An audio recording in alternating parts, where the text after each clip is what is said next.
The festival of booths in the Bible is called Sukkot in Hebrew. Sukkot refers to temporary shelters that Israel used when they were in the wilderness. The festival of booths is a time of year when there's a harvest of all the fruits. It was sometimes called the Feast of Ingathering, but it's also called Sukkot because God had protected his people in temporary shelters in the desert. God was in fact a kind of shelter for them from the elements when they were in the desert. The last place that Israel's at before they take off into the desert is a place called Sukkot, a Hebrew word for booths that's used in Egypt for the Sinai.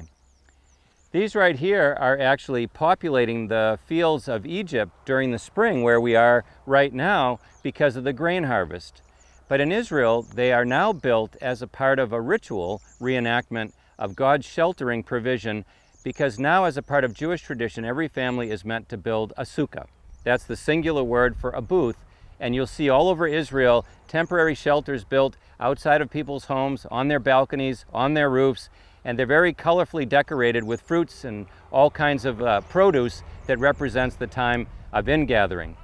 What's really special when you think about the fulfillment of each of the holidays is that the Feast of Ingathering, or the Festival of Sukkot, or booths, really prefigures eternity, when God will, as a shepherd, cover all of his people with shade and give them access to eternal springs of water, and they'll never thirst, they'll never need anything anymore, and therefore the desert, which once was the place of God showing Israel that he could provide for them, was